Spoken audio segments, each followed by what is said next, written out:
جو طوطے کی طرح آپ کو پڑھاتا ہے نا، وہ بھی ہنستا ہوگا کہ بھائی تھوڑی سی بہتر ایکٹنگ کر لو، تھوڑا سا کچھ اور چینج کر لو. اب وہ بھی بور ہو گئے ہیں آپ سے، ان کا کام بھی آپ ٹھیک طریقے سے نہیں کر رہے. آپ کو پتہ ہے، کیونکہ ان کو بھی پتہ لگ گیا یار نہیں، اس طرح تو آپ بیچ چراہے آپ کا جو جھوٹ ہے وہ پکڑا گیا. آپ کو چاہیے کہ آپ خدا کے لیے اس ریاست کے اندر رہتے ہیں، اس ریاست کا کھاتے ہیں، یہاں پر حکومتوں کا حصہ بنتے ہیں. آپ مجھے بتائیں، ہر حکومت کا حصہ رہے ہیں. آپ نواز شریف کے ساتھ رہے ہیں، آپ پچھلے دور حکومت میں رہے ہیں. آپ کی ڈیمانڈز جس میں بہت ساری انلیگل ڈیمانڈز ہیں وہ پوری نہیں ہوتی تو پھر آپ ساتھ ہی جدوجہد اور کامریڈ بن جاتے ہیں. جب وہ ہوتی ہیں تو آپ ریسٹوکریٹ ہوتے ہیں. آپ ڈیسائیڈ کر لیں کہ آپ لیفٹ ہیں، رائٹ ہیں، سینٹر ہیں، آپ ہیں کہاں. یا آپ صرف ایک ہی چیز ہے، مفاد، لالچ، ہرس، ہوس، پاور، نشہ، پیسہ اور پاکستان دشمنی، کہ آپ کے اندر یہی بھرا ہوا ہے. آپ ڈیسائیڈ تو کر لیں آپ ہیں کیا. آپ سے ریسپیکٹفلی بات کر رہے ہیں. بہرحال اختر مینگل کا ایک سیاسی سفر ایسے مرحلے پر پہنچ چکا ہے کہ جہاں وہ پارلیمانی سیاست سے زیادہ علیحدگی بیانیے اور بی ایل اے کے دہشت گردوں کو سپورٹ کر رہے ہیں. بی ایل اے کے دہشت گردوں کو سپورٹ کرتے ہوئے، علیحدگی کا بیانیہ بناتے ہوئے یہ شخص اتنے آگے جا چکے ہیں کہ پارلیمنٹ کے اندر رہ کر بھی یہ دشمنوں کی آواز بنے ہوئے تھے. اور یہ اچھی بات نہیں ہے. یہ بھی آپ لوگ بھی ہم میں سے ہیں، ہم آپ میں سے ہیں.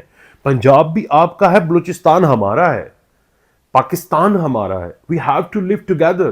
پاکستان کی پراسپیرٹی کے لیے کوشش کرنی ہے سب نے مل کر. یہ کیا دشمن، یہ کیا علیحدگی، یہ کیا دشمن کی آواز. بس کرتے تھکے نہیں آپ. آپ کو پتہ بھی ہے کہ جو شخص اس وقت طاقت میں ہے، جو شخص اس وقت پاکستان کی بیس کو، بنیاد کو پکڑ کے سنبھال کے، لا الہ الا اللہ کا پرچم جس کے ہاتھ میں ہے، وہ کہتا ہے کہ تم رتی برابر سے چند مٹھی بھر تم دہشت گرد کیا پاکستان کو انڈو کر سکتے ہو؟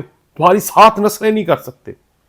جب وہ کلیئرلی یہ کہتا ہے تو آپ کو باز آ جانا چاہیے. آپ کو سمجھ جانا چاہیے کہ نہیں، بس بہت ہو گیا. بہرحال آپ کو سمجھ نہیں آئے گی. اب آپ جیسے لوگوں کے بارے میں عمران خان نے ماضی میں کیا کہا تھا وہ ذرا سنیے. ایک سوال آیا ہے، کچھ لوگ جو ہیں ہماری افواج کو سوشل میڈیا کے اوپر تنقید کر رہے ہیں، اس پہ آپ کی کیا رائے ہے؟ آپ ان لوگوں کو کیا کہنا چاہیں گے جو اپنی فوج کے حوالے سے سوشل میڈیا پر تنقید کر رہے ہیں؟ پاکستانیوں ایک چیز یاد رکھنا، آج اس ملک کو دو ایسی فورسز ہیں جو اس کو اکٹھا رکھ رہی ہیں. ایک ہے پاکستان کی فوج، کیونکہ پاکستان کی فوج ہمیں فخر ہے، ایک مضبوط فوج ہے، پروفیشنل آرمی. کیونکہ جس طرح کے ہمارے دشمن ہیں وہ پوری کوشش انہوں نے کرتے رہے ہیں کہ ملک 3 حصوں میں ہو جائے، ٹوٹ جائے. تو ایک مضبوط فوج اس ملک کے لیے بہت ضرورت. یہ جی عمران خان تھے جب کبھی ان کا سافٹ ویئر اس طرف تھا، سافٹ ویئر اس طرف ہے، وائرس آیا ہوا ہے.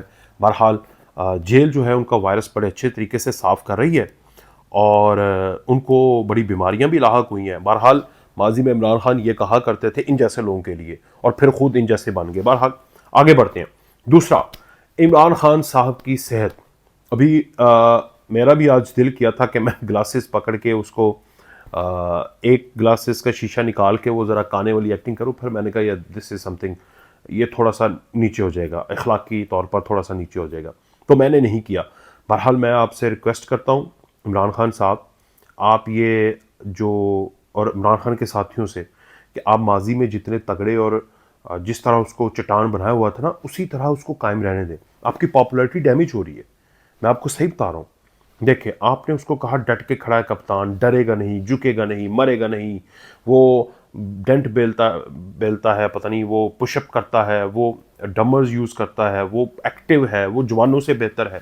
تو ابھی آنکھ کا بینائی کا مسئلہ ہو گیا، کمر درد ہو گئی، کبھی کچھ ہو گیا، کبھی تنہائی میں چلے گئے، کبھی قید میں ہو گئے، کبھی فیملی سے نہیں ملنے دیا جا رہا. یہ سارے غم دکھ جو ہیں ان کو بھلا دیں. اب جو مجاہد ہوتا ہے، اگر آپ کے بقول آپ فائٹ کر رہے ہیں نا نظام کے ساتھ، تو پھر تگڑے ہو کے کریں نا، پھر یہ رونا دھونا چھوڑیں. ابھی میں آپ کو سناتا ہوں زرداری صاحب نے آپ کے اس حالات کے اوپر کیا کہا ہے، وہ ذرا پہلے سن لیجئے. یہ زرداری صاحب نے کیا بولا ہے.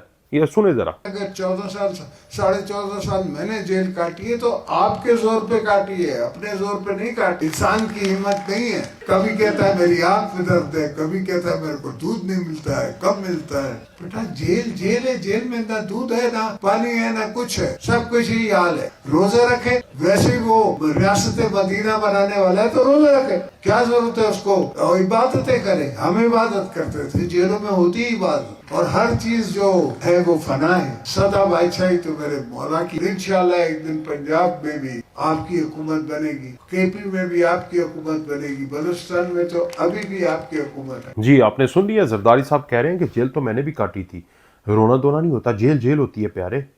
تو اب جو جیل جیل ہے اس جیل کو جیل رہنے دیں, آپ سیاست نہ کریں اور جھوٹی سیاست نہ کریں. دیکھیں اگر آپ کو فیسلٹیز نہیں مل رہی تو بتائیں, مل رہی ہیں.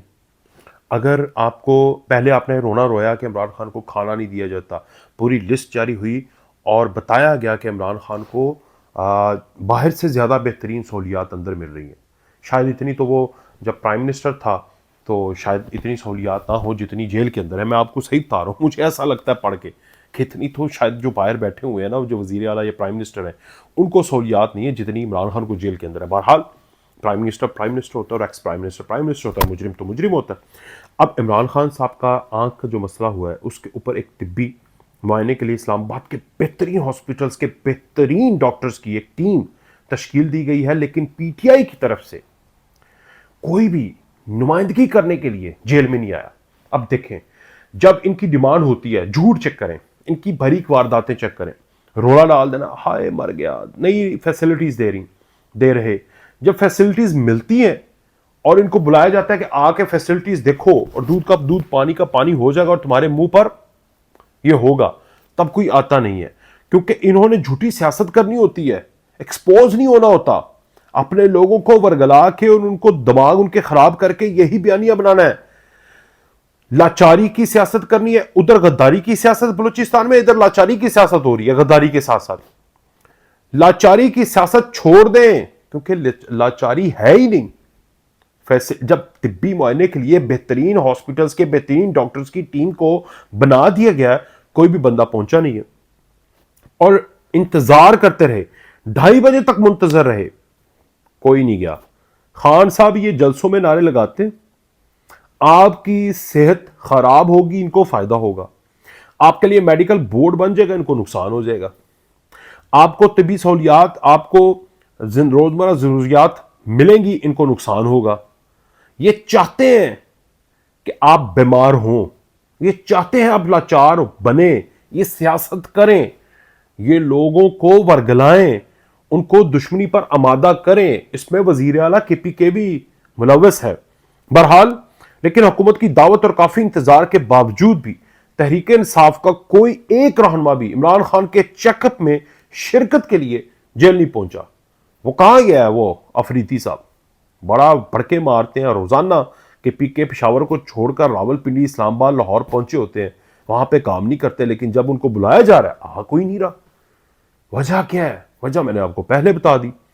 بہرحال اب کوئی رہنما اسپتال نہیں پہنچا تو چیک اپ کے لیے کام جو ہے عمل اس کو شروع کر دیا جائے گا. تو یہ اطلاع دینا بڑا ضروری تھا کہ عمران خان صاحب آپ کی سیاسی زندگی یوں بن چکی ہے کہ آپ کی موت, آپ کی زندگی کے اوپر سارے آپ کی پارٹی کے لوگ سیاست کر رہے ہیں. ان کو منع کریں, یہ آپ کو فائدہ نہیں نقصان پہنچا رہے ہیں. ایک اور جو ٹاپک میں نے ڈسکس کرنا تھا وہ یہ تھا کہ ملیحہ ہاشمی صاحبہ, یہ ساتھ میں پڑھیں, وہ کہہ رہی ہے کہ سوابی میں کوئی خاتون گئی ہے دنیا سے اور وہ عمران خان پر قربان ہوئی ہے اور اب اس کی آخرت سنور گئی ہے. میں سمجھ نہیں آ رہی ہے ان کو کیا بیانیاں بنائی جا رہے ہیں. اور اسی طرح کا ایک عمل ایک اور خاتون نے انٹرویو کے دوران کیا, وہ بھی ذرا سنیں. آپ کو لگتا ہے کہ یہ جو پیارے ننے منے نئی نسل ہے ان کے لیے عمران خان صحیح رہے گا؟ بالکل صحیح رہے گا انشاءاللہ. عمران خان پہ ایمان ایسے ہی ہے جیسے قرآن پہ ہے. آپ نے سن لیا کہ وہ کہہ رہی ہے خاتون کہ ہمارا ایمان ہے, تو ایمان تو پیغمبروں پہ اور نبی پاک صلی اللہ علیہ وسلم اور اللہ پہ ہے. مطلب ایمان سے بڑھ کر آپ کچھ اور ورڈ یوز کر لیں, آپ عقیدہ نہ کریں. عقیدہ ہمارا الگ ہے, سیاست ہماری الگ ہے. تو خدا کے لیے ان چیزوں سے باز آ جائیں. اب آپ کو میں سمجھانے والے موڈ میں آ گیا ہوں، کرٹیسزم سے زیادہ سمجھانے والے موڈ میں آ گیا ہوں، لیکن آپ مجھے لگتا ہے نہیں سمجھیں گے، وہ کتے کی دم سیدھی نہیں ہوتی۔ اجازت، اللہ حافظ۔